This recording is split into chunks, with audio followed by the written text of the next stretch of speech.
There's absolutely no scientific evidence that what we're seeing is a natural cycle.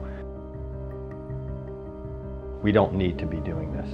There are alternatives to the fossil fuel energy that we use on this planet. The world is not really currently addressing climate change.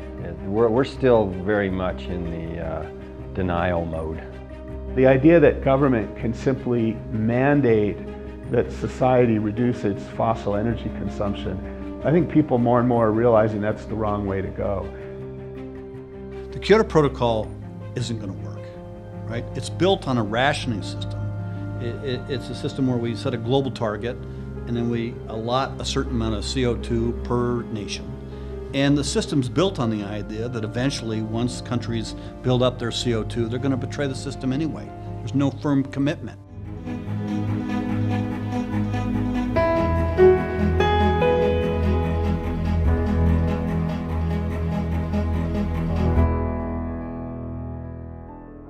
The debate over whether climate change is real is over. The case we make in the book is that we can use the power of the capital markets to change the world. Business as usual isn't going to get us out of this. Business as usual is how we got into this. The business case that we're putting forward is something very different. We're talking about putting a price on carbon and allowing substitutes to emerge because you've opened up the market. That's the new business case.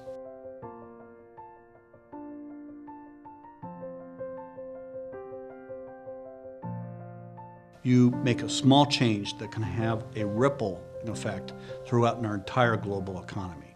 Businesses will change because they'll change their buying behavior. They'll change the energy that they use. Suppliers will change the kind of energy they're bringing into the market. That small change changes everything.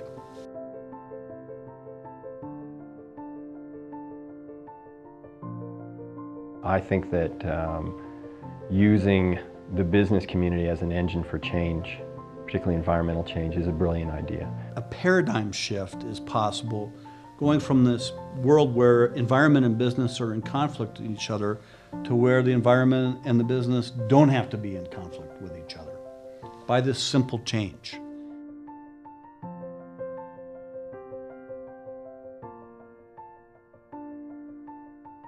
One of the objectives with the work that we did in preparation for writing the book is we wanted to look at the global energy mix, and we wanted to do it through 4 different lenses, which are really essential lenses to anyone who's in business, especially in the energy business. They want to look at the energy user. They want to look at who is supplying that energy. They want to understand the impact that it might have on the environment. So you're looking at it from the environmental stewardship perspective. But fourthly, you're looking at it from the investor perspective. You want to understand whether you're getting a good rate of return on your capital and whether that is a superior rate of return or not.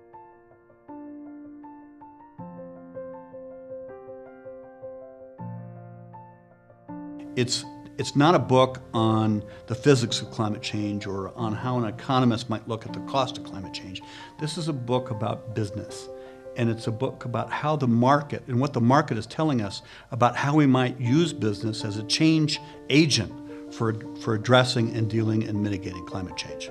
The people of America and the world are ready to go to the next level, to move on beyond fossil fuels. But we need leaders. We need political leaders and we need business leaders. And my hope for this book is that it helps create that new generation of business leaders that will lead us into the future. I named the book Small Change, Big Gains because we're looking for a simple solution to a complex problem. We wanted a solution where you drop a stone into a pond and it changes everything.